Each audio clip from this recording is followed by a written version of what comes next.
Who's ready to get furious, guys? Who's ready to get furious? We got Inside Star Citizen Get Furious, which is a 12.5-minute ship sale video.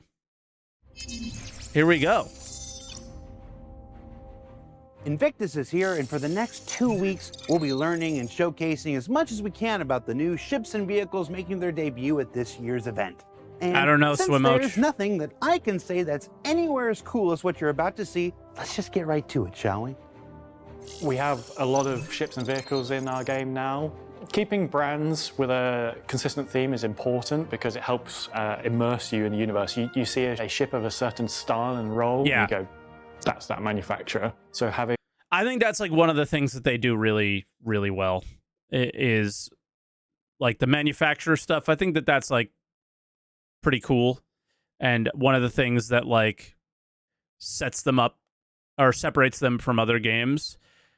But it would be much cooler if there was like a game there too. And this was like a side thing that you were like, wow, dude, they do ships like really well, you know? But this is what CIG does the best. And the other stuff, well, not so much, you know? Brands and sub-brands or entirely different brands help strengthen that narrative. MISC is traditionally very industrial, very civilian, and we really like MISC styling as a brand. It made sense to introduce Auburn is Mirai probably as their a performance Twitch subdivision. issue. There's a lot of possibilities for where we can take this brand in the future. And not only will Mirai be heading in new directions design-wise, it's also a great opportunity to go in unsafe directions that maybe MISC wouldn't have done themselves. Kind of blending of human and Xi'an technology already in MISC, and one of their charges is going to be taking it even farther. How can we charge the alien tax multiple times?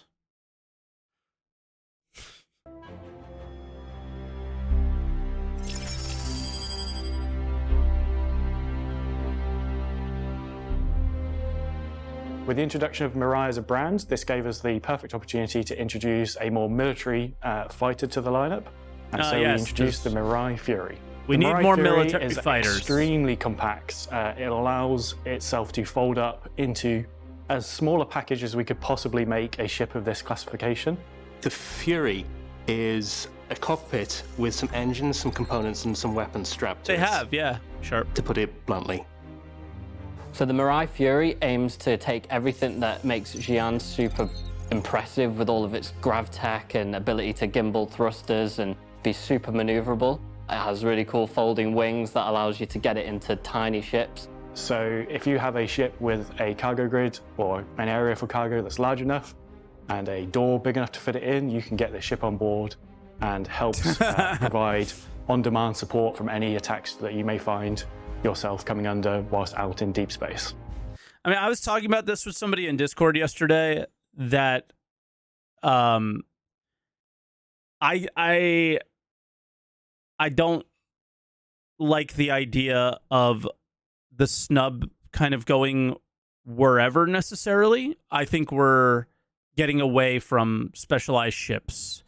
But maybe they'll address it in the video. I haven't really watched it. I just kind of Some looked might at look the at this and images. say the Mirai Theory reminds them of another popular spacecraft. What would you say to that? I don't know what they're talking about.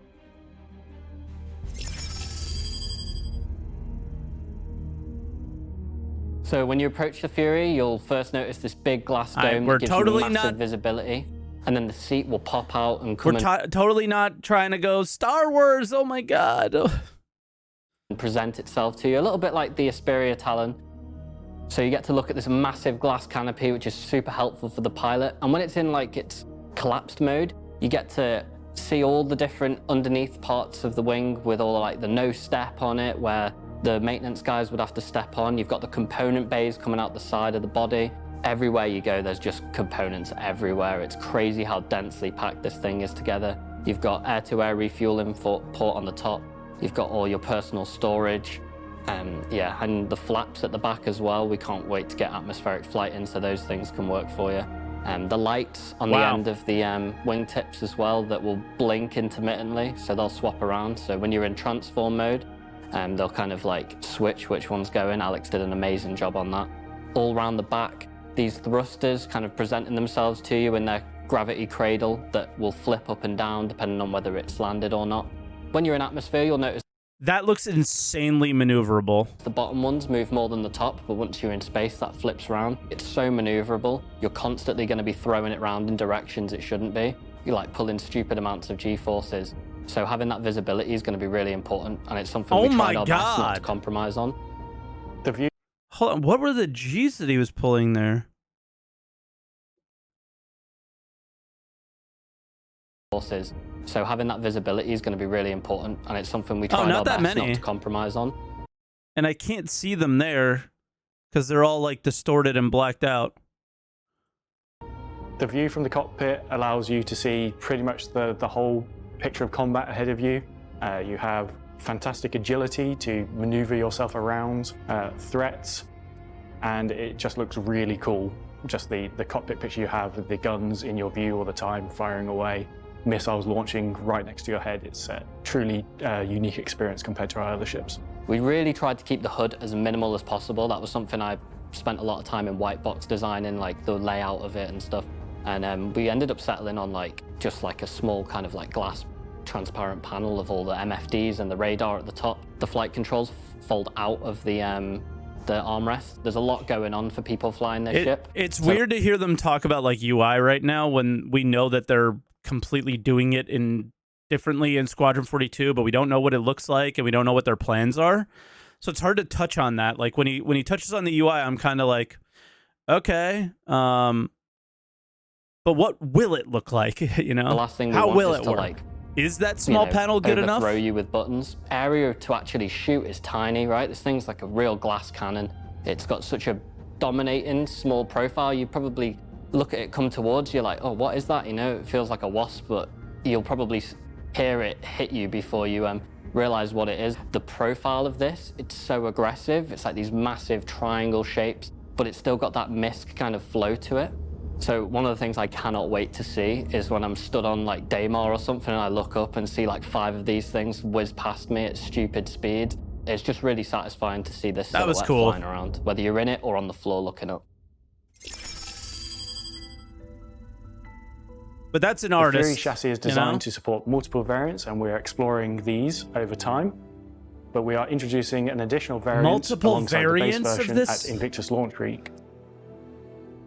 The Fury MX takes the core of the base Fury and simply replaces all the guns with all the missiles. The amount of missiles on the wings is just stupid. I remember being told how many we were going to be putting on it, and I like did everything I could to make sure. But like, have we really addressed missiles in a way that, you know, is good yet? Like, missile gameplay in Star Citizen has been inconsistent, horrendous, and bad since Arena Commander 0.9. Okay? So selling a missile variant of anything is I would argue is unfair, borderline malicious, and I think eventually people would get upset or maybe get insane value. Who knows? Yeah, I think sus is probably a better word instead of like malicious and all that. So yeah. Like everything that was supposed to be a size 2 stayed a size 2. I think we've got like 20 missiles on it now, and only like I think it's 8 of them are size 1s. So yeah, have fun with that. It's the absolute Nova damage variant. This thing is designed to put out the maximum amount of damage in as short a period of time as possible. On top of all the missiles, we also add a deployable blast shield, which provides additional armor to the front of the ship, whilst reducing visibility as the trade-off for that. We really wanted to make this variant feel different, and that's exactly what we've got here with the blast shield. I just think it's awesome the way it comes down. We got the little Mirai boot screen as well, taking some of the inspiration from some of the more alien manufacturers as well, and it really gives it that kind of alien vibe. Like you can tell Xi'an Tech's been involved with it when you look at it when its blast shield's down. It's got all these cool sensors on the outside. Yeah, he said armor. He's an artist, guys. He's an artist. They said put a blast shield in front of it. Calm down.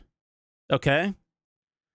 Like, again, I've had to talk to you guys about this more and more lately. You're yelling at the wrong people.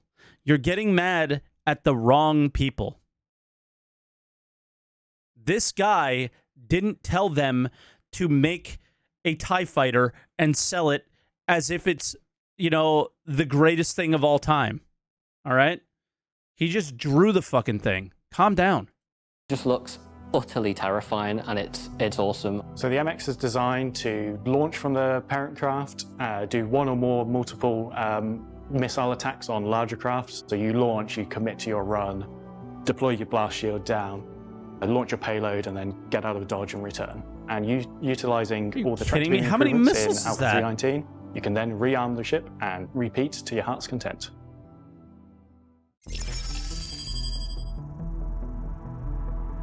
So the Fury is designed to compete against some of our most agile and capable Is this new? It looks better. Just these two specific areas. fighters, such as the Yeah, like imagine Snubs taking out a Hammerhead. I don't know. Like, this just doesn't make sense. Arrow and the Gladius. It does that. I by know there were being 3 ships. Much more agile than those, as well as being a smaller form. It does have limitations there. It doesn't have a quantum drive, so its range is sort of limited around planetary bodies, and ideally it is carried within other ships. The Fury doesn't have a quantum. Guys, the TIE fighter took out the X-Wing. Did you see it? Range is sort of limited around planetary bodies, and ideally it is carried within other ships. The Fury doesn't have a quantum drive because there's not room. If we tried to put a quantum drive in this thing, it would have doubled the size of it, and then it wouldn't have fit in as many ships as it can. It's more maneuverable, it's faster, it's more heavily armed, it's got everything going for it. My favorite thing about the Mirror Fury is definitely the thrust. It's got everything going for it. Are you not the people who are supposed to, like, balance the game? Like, what is this? What is this? I know, like, these are the things that, like, I'll never understand. Like, when is the game ever going to be a priority? Why are we saying things like this? It's so ridiculous. We've managed to get fully 180-degree rotating main thrusters, meaning that we don't have specific retros. This also means that it's got much more efficiency when it comes to turning and strafing and all sorts of flight maneuvers, because it can put its main thrust in pretty much whichever direction it needs to go. They are a great ship to bring along as a sort of defensive package to allow you to react to threats coming at you, or launch very short-range attacks on other ships. I imagine people who are using like That guy's not an artist, Lord Kalmar, but thank you for your input. trackers, or like, you know, they're really like on it, like looking around, trying to see what's coming up. It's going to be super useful for them because you're in dogfights constantly in this thing. Ideally, you would bring more. Yeah, so, you know, I can already see it. You know, just, yeah, 20 Gs strafing back.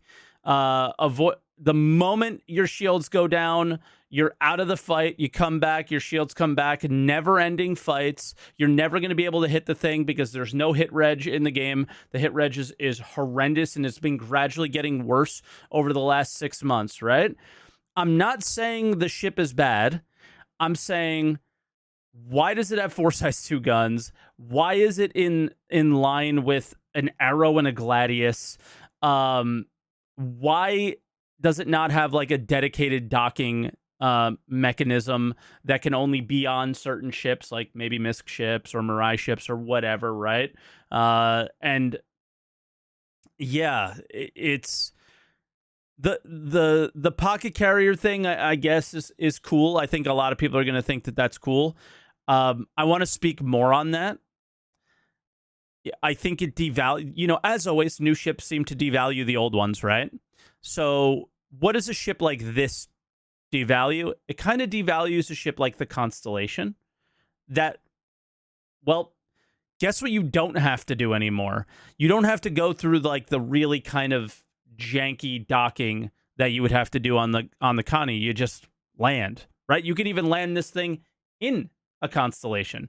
So you would use this over the P-52 maybe, right? So I think we all know what's going to happen. It's probably going to get a nerf, like, you know, as we're seeing in chat, quite soon after they finish making their money off of it, and then people will be upset yet again.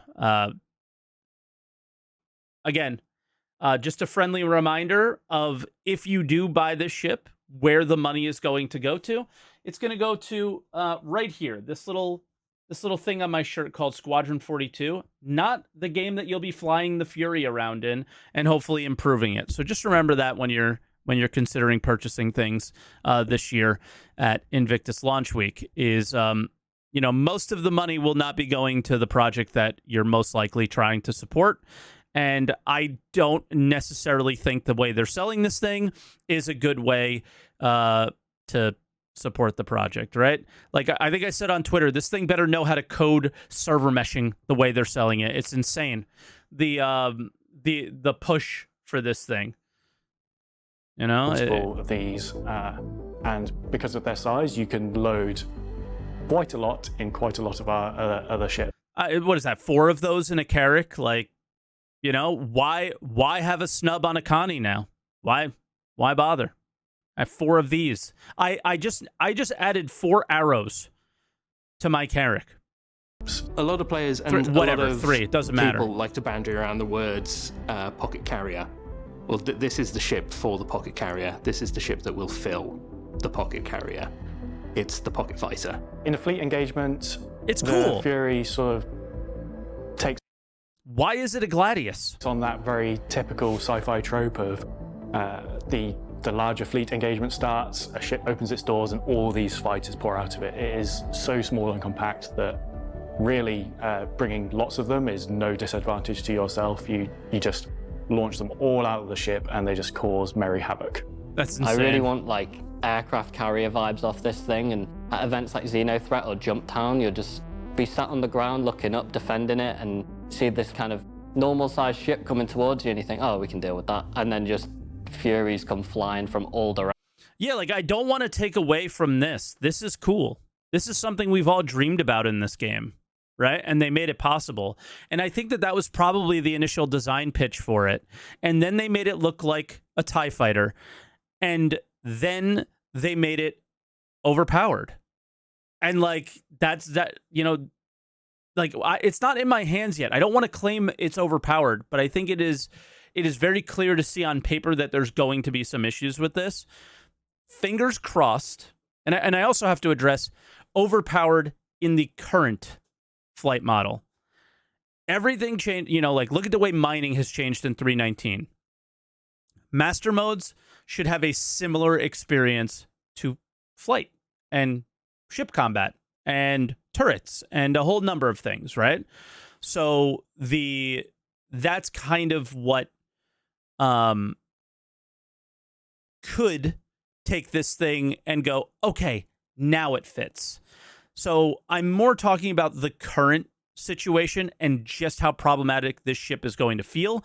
We did a whole answer the call on it last week, and I don't, you know, the more I'm finding out about this, the more problematic I think it's going to be, you know?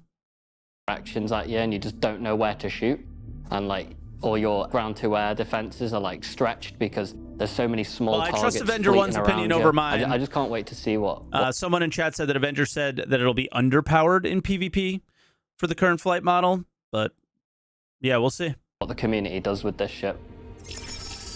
I think it will probably be underpowered, but if we factor in desync, hit reg, and other issues with the servers, I think we might see it be. It's still going to be annoying and problematic. It doesn't mean that it's going to be the best, right? I think that's more what I'm trying to address here.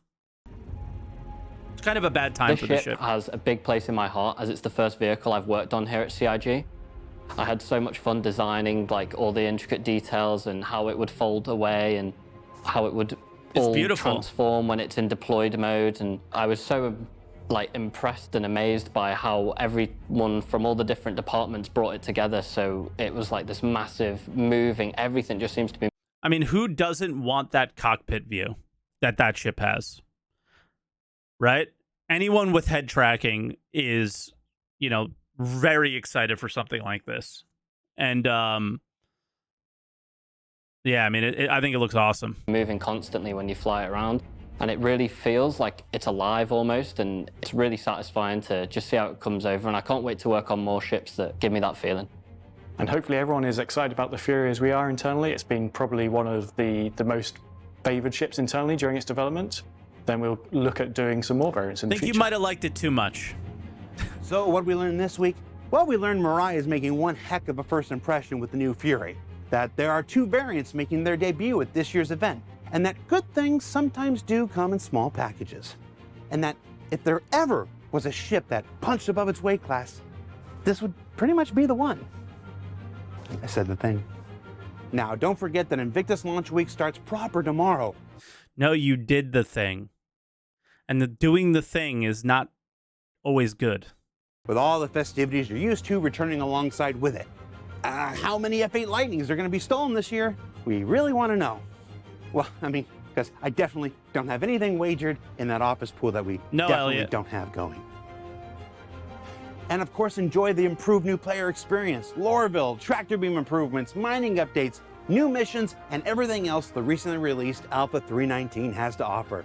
For Inside Star Citizen, I'm Jared Huckabee. Stop Thanks for telling people exploring to the process play. of game development with us, and we'll see you all here next week. What did he just say? Thanks for exploring the process of game development with us, and we'll Can we just explore Star Citizen? It's called Inside Star Citizen. It's not Inside Game Development. That's like the only thing. Like, I think Jared has taken everything to the next level, but has gone in just, you know, it's just my opinion, obviously, is that has gone way too far in the direction of this is how game development works because we don't have a game to show you. And I don't think it's necessarily his fault that they don't. Well, I know it's not his fault that they don't have he doesn't have a game to show. So he had to do something, and this is what he's doing, and it makes sense. It's the only thing he can really do, but it's Inside Star Citizen, man. see you all here next week. It's Inside Star Citizen. It needs to be more. Yeah, but in Wrath Squadron, you know, the 5th book in the series, you know, they had them as an optional upgrade. And then in Avenger Squadron in the expansion pack for the game, they had them too. So, you know, what I'm saying is, can we? Please? What's he referencing here? Avenger Squadron. Is this a Star Wars reference? I don't know the books that he's touching on.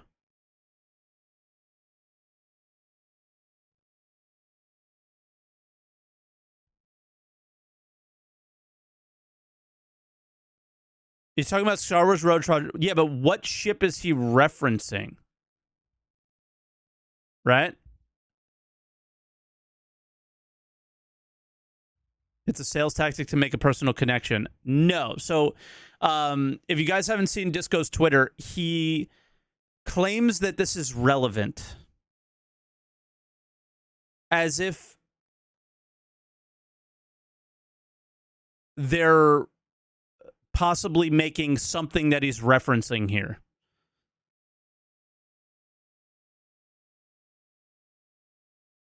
On Reddit, you saw it was a post saying it was a modularity for the Galaxy.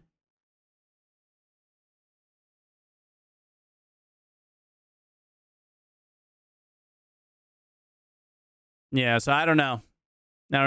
I guess let me know what that one means, guys. But I think that's what he's saying there. This is Avenger Squadron. Oh, did Avenger Squadron have the TIE Defenders?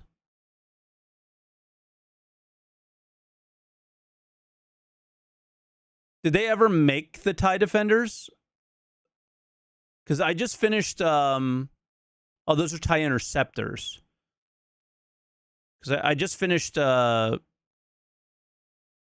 Rebels, and obviously that didn't work out well, that project. So, yeah, I don't know. Yeah, this is Jared's tweet. If there's any question that the post-credits gags this quarter were solely to entertain me and less than 1% of our viewing audience, this week's should put that to rest. As if it's relevant, right? So, I don't know. We'll have to see what that means, but the Avenger Squadron seems to have TIE interceptors and bombers, and maybe there's one ship that's missing from this group, perhaps.